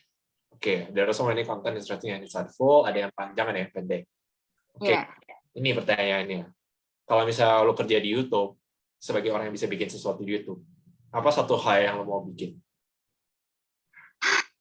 Itu dia pertanyaan magicnya. Lo nggak usah jawab. Ya kan? Pertanyaan magic. Oke. Gue biasanya kayak gue jawab kayak Spotify. Karena gue suka ini. Apa yang lo mau bikin? Gue merasa podcast itu satu ladang buat lo dapat user yang listen dong, kayak yang dengerin 1 jam gitu. 1 jam kali berapa, ya bisa lama banget lo orang habis waktu di Spotify. Podcast itu discoverability-nya susah. Gue kalau misalnya mau cari mindfulness dari suatu artis ini, kadang-kadang gue gak ketemu. Atau gue kayak mau explore pembelajaran di Spotify, nggak seenak gue cari course di YouTube misalnya buat belajar sesuatu. Gitu misalnya. Kayak discoverability dari konten yang gue butuh itu sangat rumit di podcast. Dan gue bikin kayak semacam kategorinya, atau kayak semacam masing-masing artis bisa bikin kayak semacam library, atau kayak misalnya di Shopee ada etalase apa, mereka bisa bikin kayak gitu. Jadi discoverability makin tinggi, orang makin banyak yang dengar, udah menang buat Spotify. Misalnya kayak gitu. Oke. Jadi company pengen tahu how you think, how you spot problem, dan cara kamu komunikasi. Oh. Yes, itu. To oversimplify, itu udah sangat-sangat apa ya? Kayak it's a very good start, it's a very good place to learn. Itu nggak gampang buat belajar itu. Jadi, tapi seru lah kalau misalnya memang suka area. Gimana, Dep? Thank you. Memuaskan juga. Overwhelming ya? Memuaskan. Kenapa, Kak? Overwhelming nggak? Enggak sih, tapi ya overwhelmingnya ya, cuman seneng juga karena tahu, jadi paham gitu sih, terbuka gitu. Thank you. Kalau misalnya tertarik pelan-pelan aja, kalau enggak pun skill kayak gini transferable. Kayak lu bisa apply buat kayak hubungan lu sama teman, sama keluarga gitu. Jadi sangat oke.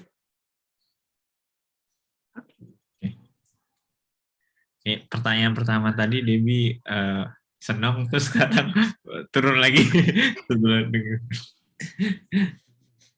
Oke. Thank you, Deb, udah nanya. It's good sih. Nah, tadi gue sebenarnya yang lumayan gue tertarik itu, tadi kan lu bilang kayak buat film ya, si product manager ini gitu ya. Posisi Ya, dia itu analogi gue. Sebagai produser berarti ya, deh. Gue asumsi gue tahu produser ngapain sih. Oh, kira-kira kayak gitu sih, itu apa yang gue pahami dari produsernya. Oke. Jadi lu menganalogikannya sebagai produser lah berarti ya. Iya, dan orang biasanya langsung ngerti sih kayak itu ngapain sebenarnya. Oke. Nah, tadi kita udah pertanyaan, gue balik lagi sih tadi pertanyaannya. Mungkin yang orang nggak bisa googling sebetulnya ini pertanyaannya. Proses ini ya lu beradaptasi secara personalnya lu gitu. Tadi keluarin kartu begonya berapa kali segala macem. Keluarin kartu bego sebenarnya sih apa ya? Gue lumayan sering sih di tahun pertama. Ya orang-orang harus tahu gue bego gitu. Maka gue bisa tanya ke mereka sebanyak mungkin. Dan tergantung dari company-nya juga sih sebenarnya. Ada company yang bahkan lu nggak perlu keluarin kartu bego buat mereka bisa dengan senang hati menjawab gitu. Jadi sebenarnya depends lagi sama culture-nya. Kayak misalnya culture kita di growth space, gue lihat orang-orang yang nanya pertanyaan bego aja, ya kemungkinan besar bakal dijawab gitu. Most likely bakal ada yang ngejudge. Mungkin company gue kayak gitu. Jadi bahkan kayak setelah gue ada 1 tahun pun, gue kadang-kadang masih pakai kartu bego, nggak masalah. Kayak gue bisa sesimpel kayak datang ke meeting terus kayak sebentar, itu flow-nya kayak gimana ya? Gue nggak pernah pakai. Boleh jelasin nggak ya? Kayak dari awal. Oh iya gini. Jadi people are less likely to judge. Jadi sebenarnya yang lumayan sulit mungkin lebih ke ya gimana lu make peace with that aja, lu berdamai dengan kayak lu tidak bakal bisa tahu semuanya, tapi lu bisa tahu cukup aja buat at least move forward. Kayak apakah keputusan gue yang gue ambil sekarang yang terbaik ya? Gue belajar kayak kalau misalnya keputusan lu bisa di reversible, kayak lu setelah bikin keputusan itu terus kayak salah, ya udah kita hapus, ya udah nggak apa, langsung decide aja, nggak usah lama-lama. Kalau misalnya irreversible kayak lu bikin misalnya kayak bikin apa ya, misalnya irreversible itu warna button deh, itu bisa diganti gitu. Yang irreversible misalnya lu bikin subscription Spotify misalnya 10.000 misalnya, terus mau naikin jadi 35.000 karena iya gue baru tahu ini profitnya kayak gini. Itu nggak bisa sih. Orang-orang pasti marah-marah gitu. Terus apa? Gue pindah ke Apple Music aja lah kalau kayak gitu. Kayak gitu. Atau gue pindah kayak gue dengar musik dari YouTube aja lah. Nggak make sense ke Spotify lagi. Gitu. Itu irreversible, itu yang butuh hati-hati. Jadi kalau misalnya sama masih reversible, ya udah nggak usah lama-lama lah, decide aja dulu. Kalau misalnya salah, belajar ganti. Nah gimana tuh yang irreversible? Pernah nggak lu pengalamannya nggak? Lu pernah melakukannya? Sekarang apa yang gue kerjakan kebanyakan lagi irreversible sih. Gue nggak bisa cerita banyak tentang projectnya, tapi intinya kayak gue bikin semacam apa yang gue decide kayak gini, ini bakal dipakai sama lumayan banyak orang, dan nanti mereka baru, kalau misalnya mereka butuh sesuatu, mereka tambah di stack-nya gitu. Jadi kayak gue bikin fondasinya, nanti mereka tambah-tambah aja, bukan tambah di fondasi lainnya. Jadi gue bikin lumayan ini kan, kalau misalnya mereka butuh, misalnya gue bikin di sini, mereka butuh di sini, gue nggak boleh sampai miss, gue harus tahu ada di situ.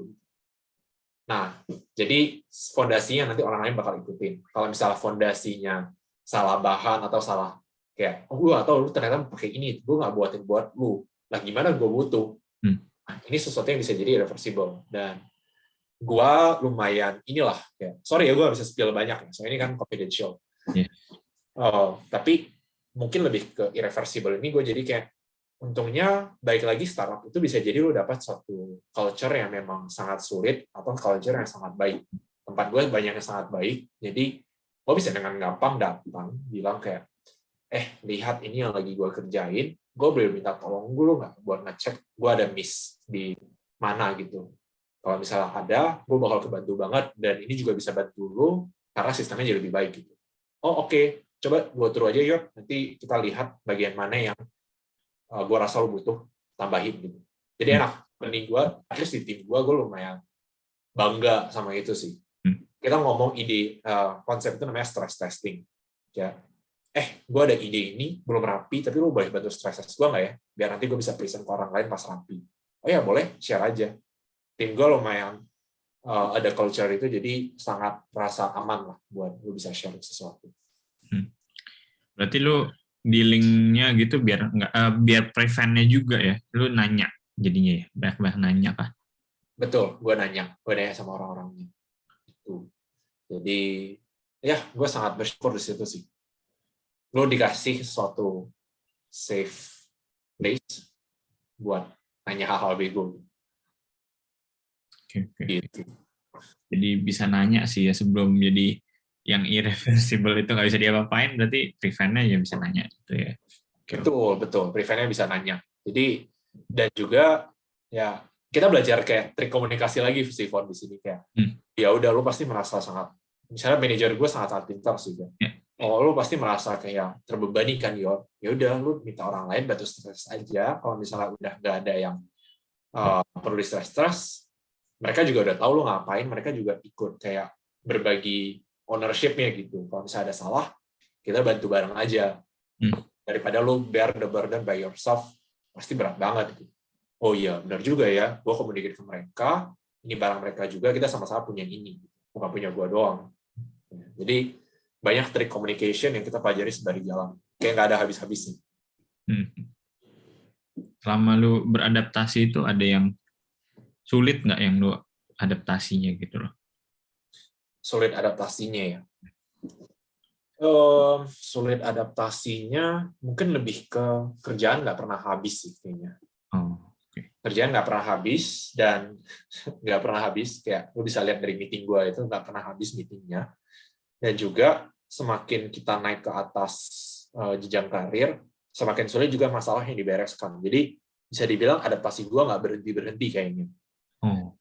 Gitu. Kayak misalnya kayak tadi, semakin early, semakin junior, pertanyaan interview kita kan semakin gampang. Ditanya misalnya lu suka software apa gitu, apa. Semakin senior misalnya susah, karena kerjaan kita juga kayak gitu. Semakin junior, gue cuma kayak dikasih, gue kasih lu project ini, gue mau lu kejar project ini biar bisa launch aja. Usernya berapa, bukan masalah lu. Oke, bisa. Tapi semakin lu naik, kayak gue sekarang, kayak kita mau achieve 1000 user. Bikin project apa, kita belum tahu. Silakan tentukan project apa gitu. Lebih bingung kayak, bentar, gue harus bikin project apa? Gue nggak tahu lu butuh kayak gimana. Kita juga belum spend waktu buat cari tahu, Yot. Itu. Kita sekarang baru mau figure out bareng-bareng. Itu yang lebih sulit. Gitu. Kayak gue nggak tahu gue harus bikin project apa. Jadi bisa jadi kalau misalnya gue nggak mikirin apa yang dibutuhkan, gue satu hari itu nggak ngapa-ngapain. Karena gue nggak tahu harus ngerjain apa gitu.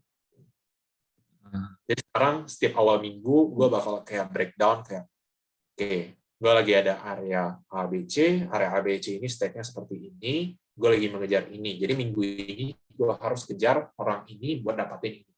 Oke, ini kapan kerjain di Senin, Jumat, oke, gue taruh meeting-meetingnya, udah gue dapat, lanjutkan, execute minggu ini.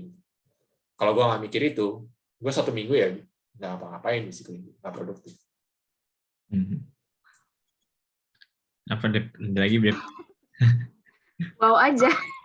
Oh, oke. Berarti lebih banyak mikir ya berarti ya? Lebih banyak mikir mau ngapain. Karena kita nggak semakin naik, semakin nggak dikasih tahu lu butuh ini, itu.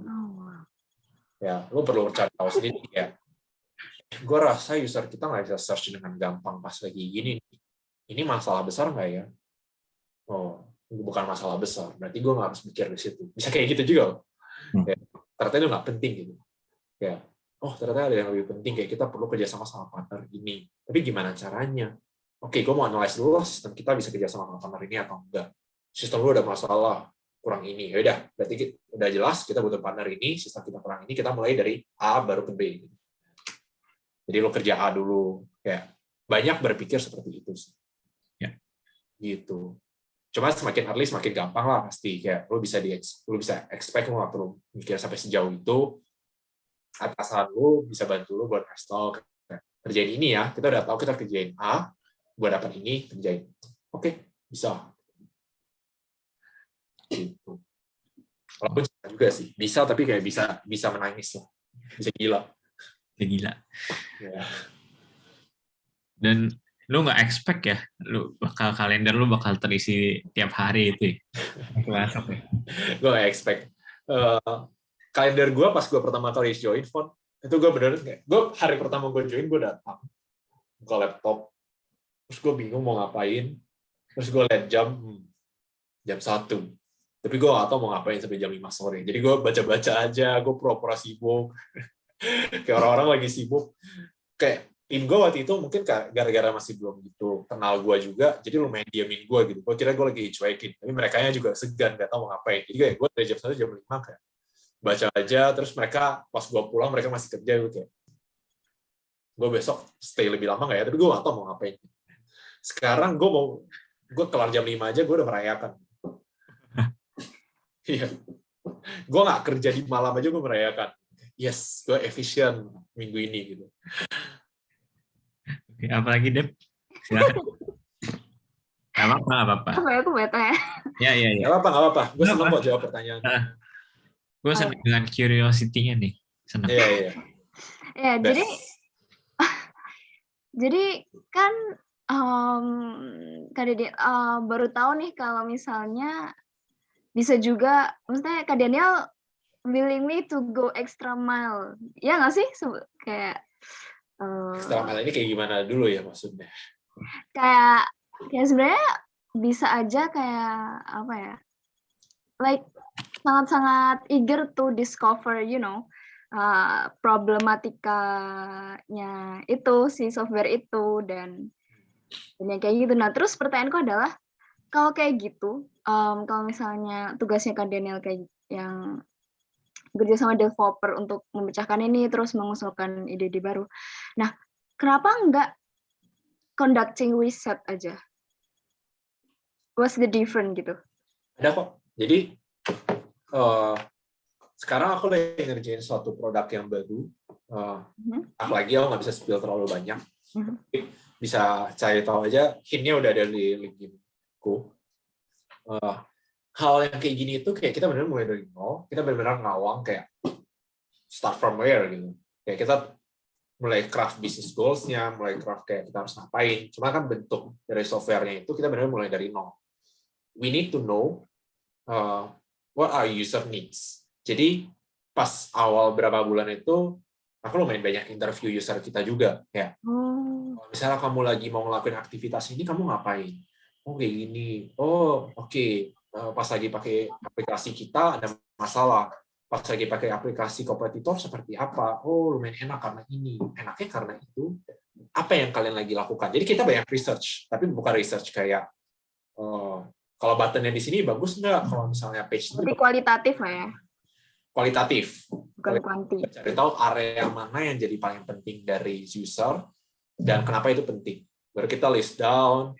Oh, ya ini value-nya tinggi banget, ini value-nya rendah. Kayak mereka lebih senang kalau warnanya bisa dark mode gitu. Ya udahlah itu nanti aja.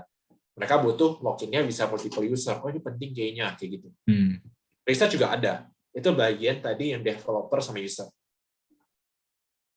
User ke bisnis juga sih. Karena bisnis juga mau tahu user sebenarnya butuh apa. Baru dari research itu dan goal-goal lainnya kita craft lagi sih. Oke, paham. Jadi kayak you interpret, is it correct? Menginterpretasikan apa yang user butuhkan. Betul, kita interpret apa yang user butuhkan. Lalu nanti pas kita mau bikin ya tinggal kita pakai dari data point tersebut. Ya, kalau gue lagi mau bikin ini, tapi ini kan kayaknya terlalu advance shot, kayaknya kita belum butuh ini. Oh, kita kalau lihat dari user kita banyak yang lebih butuh ini karena ada masalah tersebut. Maka justifikasinya itu ada di user ini misalnya gitu dari research-nya. Ini udah tervalidasi kok dari user kita semuanya 100% atau 90% jawab mereka butuh. Oh, oke. Ya udah kalau gitu kita bisa bikin itu nanti kita calculate ya bisnisnya seperti apa. Kayak gitu loh. Kayak research pasti ada. Walaupun research nggak jadi satu-satunya justifikasi kita. Gitu. Kita tetap melihat datanya, kita tetap melihat kalkulasi bisnisnya, does it make sense? Karena kan bisnis itu kayak trade off ya. Kita kalau invest 10 bulan ngerjain sesuatu, apakah kita dapat hasil yang bagus banget nih kalau misalnya kita forecast gitu. Kayak gitu. Jadi research ada kok, tenang aja. Dan juga ada kerjaan role yang memang khusus research. Ya, ada departemennya sendiri. Di company-nya namanya UX researcher atau UX designer. Jadi biasa orang ngomong UI UX. UX itu bagian experience-nya lebih banyak kualitatif, flow, model gitu. gitu. Kalau UI udah lebih ke buttonnya di mana, tampilannya seperti apa. Oh, berarti Kak, ini pertanyaan lanjutan. Berarti kalau misal dari pekerjaan Kakak, berarti key performance indikatornya itu apakah dinilai dari apa aja proyek yang udah maksudnya sudah ada, maksudnya sudah berhasil, atau dari mana tuh? Kita ngelihatnya langsung dari bisnisnya. Jadi, buat role aku ya, role yang lain mungkin ada KPI lain. Tapi kalau dari KPI aku, target kerjaku adalah dari bisnisnya bisa dapat target seperti ini. Kita sebutinnya OKR, Objective and Key Results. Jadi itu intinya target lah, target yang bisnis kita mau dapatin ini. Oke, lu mau dapatin 1.000 user. 1.000 user, sekarang berapa user? 0. Oh, oke. 0 user, kita harus bikin seperti apa, dan butuh dapatin 1.000 users per kapan? Akhir tahun? Oke, akhir tahun. Oke, apakah kita bisa bikin promosi? Gitu-gitu loh jadinya. Target product manager gitu. Karena apa yang kita bikin, ya produk. Kita bukan kayak, target lu adalah deliver 10 produk. Ya, gue bisa bikin produk. Dan gue overachieve. Gitu. Okay. Jadi kalau misalnya agak membingungkan, produk itu kita ngomongnya software-nya. Atau kayak, misalnya kayak Spotify, dia ada search. Dia bisa produk search gitu.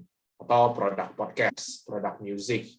Tergantung lah. Kita lagi bahas produk yang gede banget atau produk yang kecil banget. Gitu. Jadi biasanya kita sebut produk, nggak harus kayak, misalnya, apa ya, misalnya Shopee, dia ada jualan misalnya buah gitu. Apakah buahnya produknya buah? Bukan. Produknya adalah marketplace-nya. Buah itu karena ada yang pakai produk tersebut buat jual buah. Karena banyak aplikasi yang jual ads juga. Nah, produk ads juga bisa. Business to business, business to customer. Ya, gitu. Betul. Like itu biasa produknya itu software-nya. Okay. Google produknya adalah search platformnya, bukan hasilnya. Gitu. Misalnya, gue bisa salah sih di sini. Tapi kira-kira seperti itu loh buat gambaran. Oke, thank you Kak Daniel. Siap. Nice. Susah kok buat konteks tech company sebenarnya nggak gitu susah. Yang kalau misalnya mulainya dicicil-cicil aja. Ya. Gitu. Ada lagi, Dep? Oh, ada. Aku selalu ada. Kalau kurang puas, coba biar sampai setidaknya bisa tidur malam ini. Mikirin jargon. Ini Kak Daniel kecapean lagi. Besok Senin. Iya, nggak apa-apa. Masih bisa kok. Oke. Kan tadi Kak Daniel, ini aku tanya lagi. Ini kan Kak Daniel bilang mau tujuan pertamanya kan programmer ya. Nah, setelah udah dapat ini nih senior associate product manager dengan katanya gajinya lebih gede daripada developer, apakah tetap pengen jadi programmer atau mau lanjut di sini sampai benar-benar ya achieve apa yang kamu mau sekarang? Bentar ya, klarifikasi. Apakah gajinya lebih gede daripada programmer? Oh, beda-beda ya?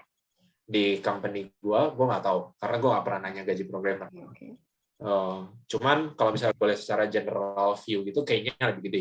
Cuman gue belum pernah mengkonfirmasi itu sih. Soalnya kan kita gaji lumayan sensitif ya, terutama di Indo. Gitu. Tapi apakah gue masih mau jadi programmer?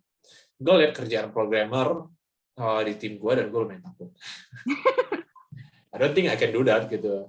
I think I know why I failed gitu. Ya, karena lumayan kompleks gitu sih. Programmer itu nggak sesimpel kayak gue butuh ini, kasih ini, oke siap, gue bisa bikin gitu. Mereka harus mikir juga pas gue bikin ini buat 1.000 user, kalau misalnya datang 10.000 user, hidup nggak ya aplikasi ini, mati nggak ya dia, gitu. Jadi dia lumayan mikir secara kayak jangka panjangnya juga. Dan gue tidak pengen jadi programmer sih, karena bukan nggak pengen, kayak kalaupun gue pengen, masuknya susah gitu. Dan juga gue lumayan cocok sama apa yang gue kerjakan sekarang. Struggle-nya itu worth it lah buat gue, buat apa ya, di area gue ini, dan juga apa ya, menurut gue ini fit yang apa ya?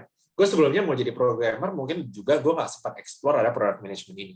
Kalau gue tahu ada product management, bisa jadi gue masuk sini langsung. Karena yang gue cari sebenarnya bukan kayak harus jadi programmer, tapi yang gue cari adalah kayak feeling buat bisa bikin sesuatu yang orang pakai.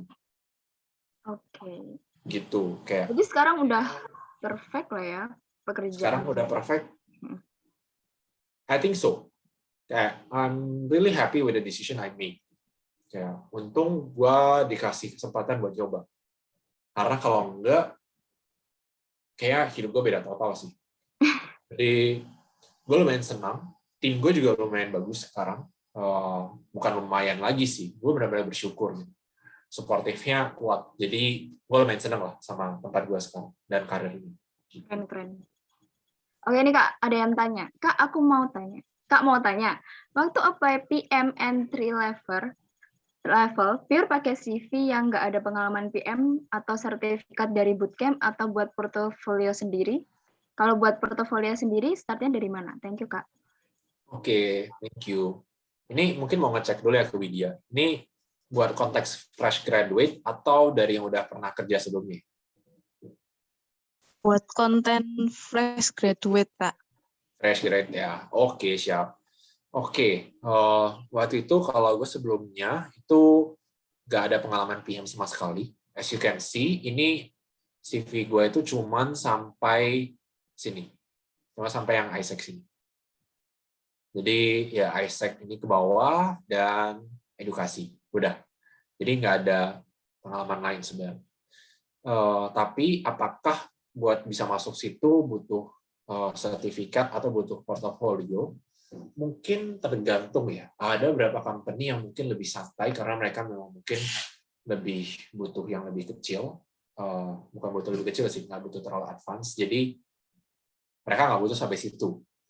Lo apply aja, mereka udah happy. Terus nanti mereka cek apakah udah cocok atau enggak. Ada juga company yang mungkin lebih selektif. Jadi dia benar-benar hati-hati dimilih orang.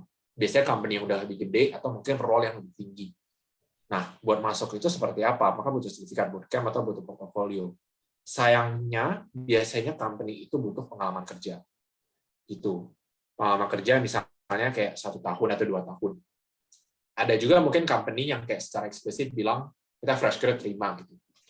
Terus gimana strategi ya kalau misalnya targetnya masuk company besar? Tergantung tadi, apakah mulai dari magang, apakah benar cari entry level, atau coba apply ke yang butuh 1 tahun atau 2 tahun, walaupun fresh grad, udah apply aja. Kalau nggak dipanggil ya udah kayak taruh ekspektasi itu. Atau coba apply ke startup yang mungkin lebih kecil. Startup yang kayak benar-benar baru mulai, memang resikonya lebih besar, tapi mereka lebih bisa menerima itu. Dan kalau gue biasanya ngasih saran ke teman itu, kalau misalnya mau masuk company gede tapi masih belum bisa, nggak apa-apa. Coba aja di startup dulu yang mungkin lebih kecil. Oke, mungkin resikonya terlalu sulit atau gimana. Target lu adalah buat cari pengalaman kerja dulu, buat nanti pindah. Bukan target lu buat kayak dari awal sampai akhir selamanya bersama startup, itu lu nggak butuh. Itu bukan pernikahan. Jadi coba aja buat cari pengalaman kerja, dan setelah 1 tahun 2 tahun, cari timing tadi kayak mendekati lebaran apply gitu.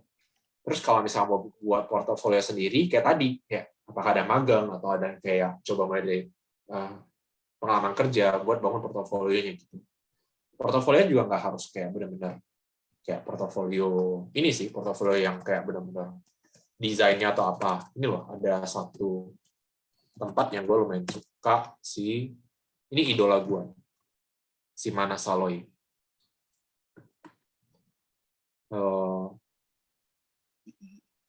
Dia bilangnya proof of work. Ini product manager di Gojek. Dia bikinnya itu bullet points. Kayak misalnya ini dari dia pertama. Dia di India. Jadi kita nggak bakal kenal startup-startupnya. Kayak work on reporting service, created push notification, provider with over 350 customers in 45 countries. The app has rating of 4.3, 100% growth. Kayak gini sebenarnya portofolionya. Nggak butuh benar-benar kayak desainnya seperti apa dan lain-lain. Karena product manager lebih ke what did you deliver, what product did you deliver, and what are the performances. Kayak gini. Jadi ya bisa bikin mirip-mirip kayak gini aja. Ini gue taruh di chat kalau misalnya butuh referensi. Oke. Gitu. Mau tanya lagi, Kak. Boleh. Sebenarnya kemarin itu aku udah nyobain sih ikut Oke. review yang kursus gratis buat PM. Terus Ya. Terus. dia juga kasihin case study gitu kan. Kemarin itu case study-nya tentang kayak competitive research gitu. Dia nyuruh kayak analisis 5 online groceries. Terus aku lihat kayak pokoknya bandingin 3 sampai 5 online groceries gitu. Terus aku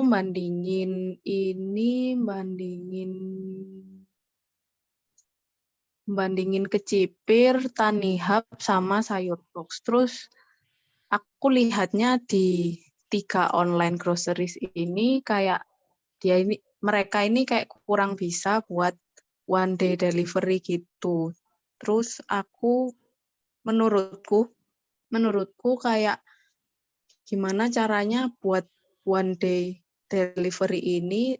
Terus kalau misalnya kita buat yang kecil-kecil gitu. Sorry, jadi pertanyaannya apa ya, Widya? Nah, kalau misalnya aku fokusnya lebih buat kayak gudang yang banyak gitu, itu termasuk product management atau enggak? Kan itu kayak enggak ke teknologinya gitu.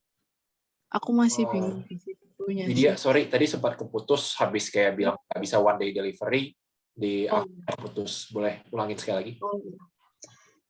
Ini kan kayak si Sayur Box, Tanihub, sama si Kecipir ini aku lihatnya mereka kayak kurang bisa nganter buat one day delivery itu. Terus kayak dari solusiku itu gimana kalau misalnya mau buat online groceries itu diperbanyak gudangnya. Nah, solusi yang kayak gitu itu masuk di product management atau enggak? Oke, berarti gimana caranya bisa bikin gudang baru, bikin one day delivery? Apakah masuk product management? Definitely masuk. Nah, mungkin tapi pertanyaannya bisa jadi lebih ke apakah mereka mau bikin one day delivery? Walaupun itu lebih cepat ya, jadi mungkin kayak orang senang gitu kayak cepet banget kayak biasanya butuh 3 hari, ini 1 hari. Tapi apakah orang butuh? Apakah target market dia butuh? Apakah target market dia lebih ke kayak lah ya selama ini pakai itu ibu belanja mingguan gitu. Kenapa kita butuh hari ini sampai? Nggak apa-apa besok sampai, yang penting lebih murah. Jadi karena tergantung lagi market seperti apa yang dia jawab. Apakah target market dia lebih ke orang yang baru mau masak, lupa bayam, kayak di mana ya bisa beli bayam? Nah, bisa jadi kalau misalnya kayak gitu mungkin dia butuh. Jadi mungkin lebih ke kita bakal ditantang buat berpikir apakah ini butuh dulu, menjawab pertanyaan apakah bisnis kita butuh, baru kita mikirin ke apa yang perlu dibikin, konsepnya seperti apa. Apakah kita perlu tes dulu, apakah customer kita suka. Nah, semua pertanyaan tadi itu bagian dari product management sebenarnya. Dan pastinya itu bukan pertanyaan yang perlu dipikirin sendiri. Karena ada banyak tim yang dipakai buat kayak ikut berpikir. Misalnya kayak tim bisnis buat berpikir sebenarnya analisanya benar nggak. Terus tim designer buat ngetes mungkin kayak bikin one day delivery. Tim operations buat pergi ke toko dan banyak tim lainnya. Cuman kita bikin simpel aja kali ya buat diskusi ini. Jadi jawaban simpelnya iya, termasuk. Kalau misalnya kayak gitu, berarti kan kita harus tahu data marketnya tiap si online groceries ini. Kalau buat taunya gitu gimana ya, Kak? Pertanyaan dulu, kenapa perlu tahu? Kalau misalnya buat tahu si data user per aplikasi ini itu kayak gimana? Bukannya itu kayak data pentingnya tiap perusahaan gitu, Kak? Betul, tapi kenapa kamu perlu tahu? Kamu dari data itu kamu mau ngapain deh gitu? Buat tahu kayak kekurangannya di aplikasinya itu apa. Oke. Ini kayak daerah yang mungkin lumayan bisa kemana-mana ya. Kayak kekurangannya apa nih? Apa yang sebenarnya kamu mau cari tahu? Apakah kamu lagi mau cari tahu ya kekurangannya itu kayak bayarnya masalah nih, kayak orang kalau misalnya bayar nggak pernah masuk, atau kekurangannya kayak sayurnya kurang lengkap, kayak ini katanya sayur tapi tomat nggak pernah ada, telur nggak pernah ada, padahal aku kadang beli sayur sama beli telur juga misalnya, atau lain-lain. Kayak itu nggak semua hal yang seperti itu butuh data. Kayak sayur box kirim data dong, mau tahu kekurangan kalian. Kayak waduh, siapa kamu mata-mata gitu, pasti ya kayak data penting kan soalnya. Jadi sebenarnya data ini nggak harus dari company yang ngasih, tergantung kamu lagi mau lihat area mana. Bikin spesifik aja dulu, kayak misalnya kamu mau cari tahu, oke, apakah usernya senang pakai sayur box dan kenapa kalau misalnya nggak suka gitu, karena aku belum tahu bahkan kekurangannya, lihat yang mana. Ya udah cek aja, misalnya kayak kamu tebak sayur box mungkin baru, misalnya kita bilang baru ada di Jakarta misalnya, belum tahu ya di mana aja, sayur box baru di Jakarta, yang pakai paling ibu-ibu. Oke, udah aku cari temanku yang ibu-ibunya Jakarta gitu. Aku tanya pakai sayur box atau enggak, pakai kenapa, nggak suka, oh semuanya bilang pembayarannya masalah. Baru kamu cari tahu kayak kekurangannya apa. Oke, pembayaran aku fokus ke situ. Bisa kayak gitu. Ya aku cuma kasih contoh ya, nggak harus kayak gitu juga. Berarti kita bisa kayak nyobain aplikasinya itu benar-benar gitu ya, Kak? Bisa, dan kamu juga bisa nanya orang yang bakal udah nyobain dan pakai itu buat sehari-hari. Gitu. Kamu nggak harus minta data. Kita pasti bakal banyak kerjaan kita yang terbatas gitu sih, sama kayak datanya kurang atau lain-lain. Jadi memang itu seninya sih, kayak kerja dengan banyak limitasi. Gitu. Kalau misalnya kan kalau kayak gitu butuh waktu kan pasti. Kalau ada targetnya nggak, Pak, buat kayak gitu?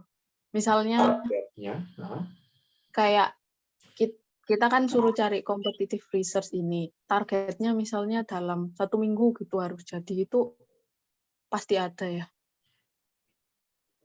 Pasti ada, maksudnya di kursusmu atau di company? Di kerjaan product manager ini. It depends. Kadang kayak kita, sejujurnya aku nggak pernah disuruh buat ngelakuin competitive research yang sangat mendalam kayak gitu. Paling kadang aku lagi mau bikin sesuatu, aku coba benchmark ya. Misalnya aku lagi mau gimana cara ganti profile picture, aku ngecek ya company lain gimana gantinya. Target kadang kalau misalnya kayak benchmarking sampai gitu ya nggak ada. Cuman kayak semakin lama kamu ngerjain, semakin lama orang nunggu kayak Yot, apa nih kita ngerjain sesuatunya gitu. Kok lama banget mikirnya. Jadi kita bikin target buat sendiri. Dan juga kalau misalnya company-nya yang butuh analisis kayak gini, biasanya bukan product management sih sebenarnya yang bakal analisis, kecuali kurang. Mungkin product manager kadang kayak palu gada gitu soalnya. Kayak ada prinsip di mana kayak kalau misalnya ada suatu kerjaan tapi nggak ada yang kayak mengaku itu kerjaan dia, itu kerjaan product manager. Palu gada. Cuman biasanya lebih ada kayak analisisnya sih. Biasanya kayak ada tim yang analisnya yang ngurusin kerjaan itu. Ya mungkin sesuatu yang mungkin lebih serius, targetnya bisa jadi kayak dalam sebulan 2 bulan bisa jadi. Jadi simpelnya tergantung. Kalau misalnya sangat gampang, bisa ada target dilakukan sendiri, sangat susah. Biasa ada yang profesional dan mungkin lebih ada target, cuma lebih lama. Oke. Kayaknya yang kursus itu kamu bikin kayak gitu itu buat latih analisis sih, bukan kayak buat gimana caranya kamu kerja dan ada target, tapi lebih kayak limitasimu banyak, kamu gimana cari tahu sesuatu. Itu soft skill. Oke. Iya, Kak. Ya. Jadi ketahuan ya cara mikirnya Kak Daniel gimana? Ini pas lagi tenang ya, pas lagi panik juga kadang nggak tahu ya. Tolong.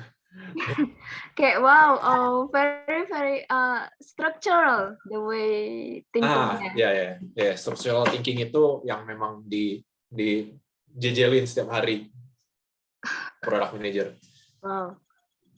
Terus attention to detailnya itu juga ya yang tadi udah dicatat di what it needs to be PM, jadi kayak paham, oh ini oh attention to detail yang dibutuhin, yang applicable-nya.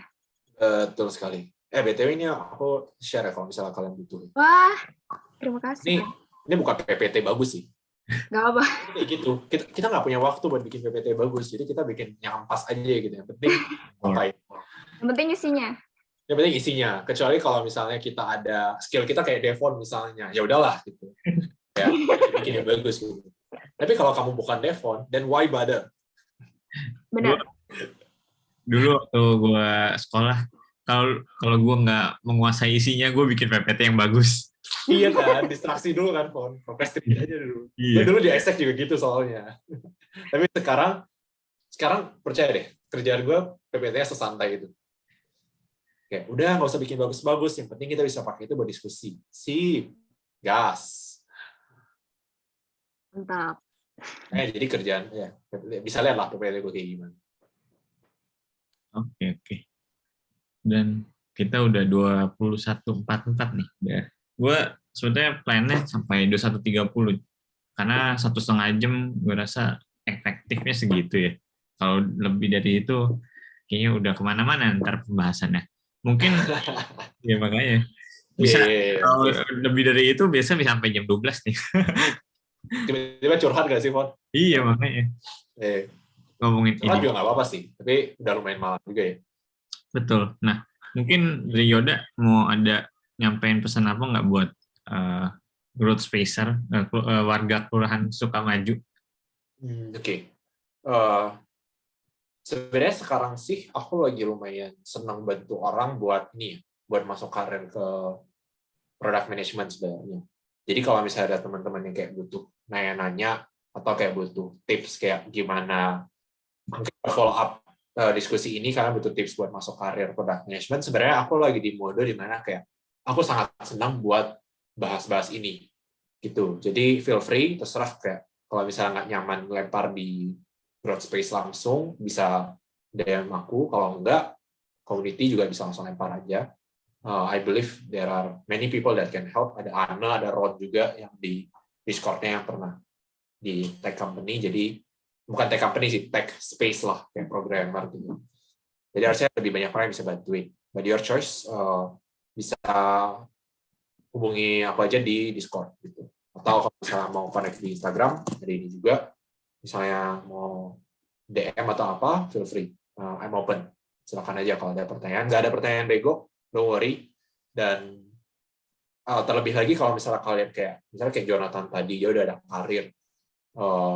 Sekarang bukan product management, bisa lihat artikel yang ini aja lagi.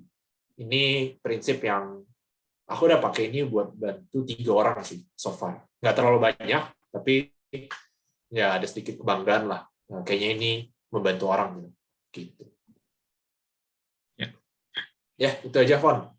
Berarti lu open ya untuk kalau mau ditanyain diskusi lebih, terutama mengenai pindah dari non-tech ke tech dan PM ya, PM sendiri gitu ya?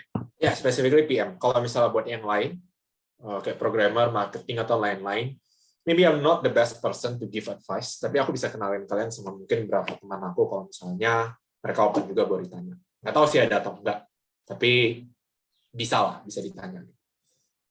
Oke, thank you. Thank you buat sesinya hari ini. Dan thank you juga buat teman-teman yang udah hadir, udah 15 orang nih yang sampai selesai, udah dengerin gitu.